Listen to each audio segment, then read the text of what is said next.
marching, but I know that I might sin again. Don't make me come with a big old chop on the backseat, make it ugly.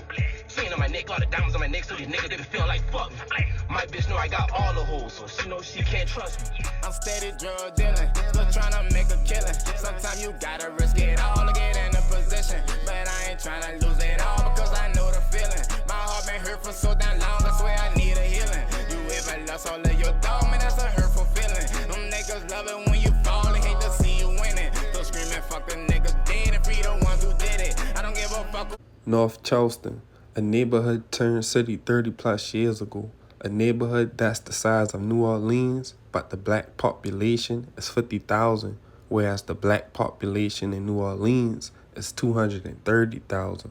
The violence in North Charleston spills into neighboring cities and counties. Actually, North Charleston was made the center point for 3 counties: Charleston County, Dorchester County, and Berkeley County, making it the Tri-County area. Just in a few years, the Tri-County area would experience more than 250 homicides. North Charleston would be listed as one of the most dangerous, smallest cities in the world, where making it past 21 seems impossible. 2 of Charleston's most prominent rappers not only made it through the struggle and survived the daily streets, they stayed consistent and dropped fire Geechee music for our hearts and souls. Now I'ma give y'all boy the story. SFG King is from Nassau Street on the east side of downtown Charleston, South Carolina. Now, Nassau Street was one of the most dangerous strips you could walk on back in the early 90s and the 2000s before gentrification. In the early 1600s, Nassau Street would sit directly just a few feet from the marshy area. By the 1800s, more lots would be built all the way to the Ashley River, making the entire southern half of the peninsula a town. As a youngin', SFG King would see the older guys on the east side getting money. During the day, street brawls would take place, and at nighttime, gunshots would be heard throughout the night due to the west side and east side street war. SFG King would be surrounded by violence, but he would take the time to go to the local park and practice basketball, becoming one of the greatest basketball players for his age. By the young ages of 13 and 14, SFG King parents would move him to North Charleston to get away from the compact bustle that the east side had to offer. SFG King would move to North Charleston at the time the city was on the rise for homicides. Only difference from Charleston and North Charleston is that North Charleston is way bigger, with many more hoods. SFG King would start riding with the Young Goons, bringing more talent to the rap group. After the fall of Young Goons, SFG King would start to take rap a little more serious. SFG would drop many visuals. In 2014, he would drop Y'all Niggas that reached 20K. Then he would drop David's Story, which reached 34K. The rise of SFG came to a halt before his 17th birthday, when one night SFG would be at the gas station when a car full of assassins pulled up, and SFG would air the car out and get charged.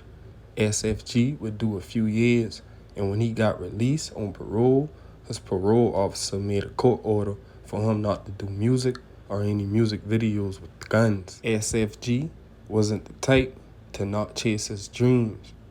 By 2018, he would drop Problems that hit 62K, Who Can I Call, 36K, and Soulmate that reached 94K. That following year, SFG King would be on fire when he dropped Rock and Roll with Loud Pack that reached 104K. Next, he would drop In the Water that reached 33K. If you go on this YouTube, SFG King, you would see the progress over the years.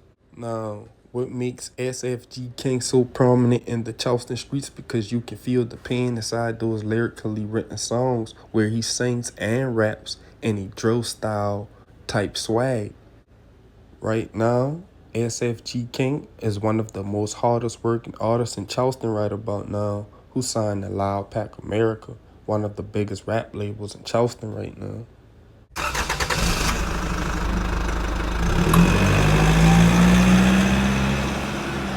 Alright, now, Lil Boss is from North Park Village, the old projects that got tore down in 2003 then gentrified in 2005. Actually, Lil Boss is a part of that last generation that witnessed the trials and tribulations of North Park Village. Around the early ages of 8 and 9, Lil Boss would notice that North Park Village was his very own little world.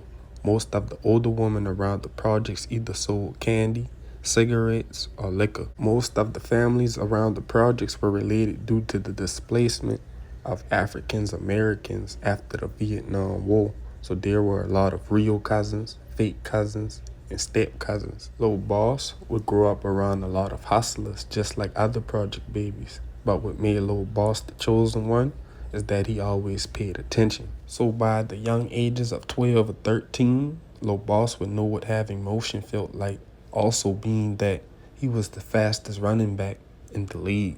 By high school, Lil Boss' dad would get locked up for 10 plus years, and Lil Boss started networking even more throughout the Charleston streets, and that's when he brought a lot of muscle and popularity to the young goons. By 12th grade, Lil Boss would be doing his own thing when he lost a homie to the jail system for 30 plus years. Then, Lil Boss would lose a Lil fam to gun violence. The pain wouldn't stop Lil Boss from dropping North Charleston anthem that fit the city so perfect that reached nearly 50K views. Lil Boss would take another loss only a few weeks after graduation when Geechee lost his life to gun violence. By ages 18 and 19, Lil Boss would see multiple older guys die from his old neighborhood in 2015, being one of the most violent years the city has ever seen. He would then soon drop one of the hardest Geechee gotta classics called Bands and Homicides. Lil Boss would be the hardest in the studio and streets when him and another Charleston artist by the name of No Fumble OG on YouTube dropped the first visual to reach 1 million views in a little city like North Charleston. It was called Donkey on YouTube, but it seemed like with Lil Boss, the more success he gained, the more close friends he lost. Lil Boo and Fats would lose their lives to gun violence one night, and only 30 days later, Geechee died from a bad heart. But still, Lil Boss put the music in music when he dropped Bag featuring Ray Vicks from Baton Rouge. Throughout 2018 and 2019, Lil Boss would continue to rise, while savages in North Charleston consistently made attempts on his life. In the interview asked Lil Boss, do he still be in the city after getting shot? Lil Boss just laughed and said he still do shows in North Charleston. By 2020 and 2021, Lil Boss dropped the fire hit, I Know It, that Charlamagne the God was wilding out to on The Breakfast Club with the ski mask on. Also, in 2021, Lil Boss would drop Ain't On Nothing and Step On Who, that both got over 250K views on YouTube. Alright, now, this Sticks TV. Now, my feedback on this whole story is that, alright, now, Lil Boss, you had a lot of homies die throughout your career, but you stayed pushing and you stayed consistent and you stayed dropping that fire music. Now, I feel like you should hop on Sticks TV and get in one of those movies or one of those shows, you see what I'm saying, or one of those urban interviews. Now, SFG King, throughout your career, you went to prison, you see what I'm saying, just like Lil Wayne, how Lil Boss had a lot of homies die like Lil Durk, you went to prison like Lil Wayne and you got those balls like Lil Wayne, you see what I'm saying, so that's why I compared y'all boy, and the same thing with you, SFG King.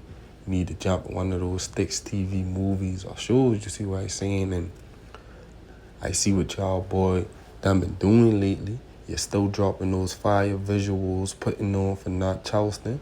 You see what I'm saying? I see y'all boy going out of town doing music and doing shows and networking, and that's a plus for y'all boy and the city. You see what I'm saying? Y'all boy are the frontiers of what's going on right now inside North Charleston when it comes down to the music. Now, I don't know if y'all boy got problems with each other now. I don't know what's going on, but I know if y'all boy do, I ain't never see y'all boy make music together now. So just like you gotta think about it like this, America they don't like a lot of other countries, but they still do business with them, boy. You see what I'm saying? So what you gonna have to do is y'all boy can send each other music through the emails.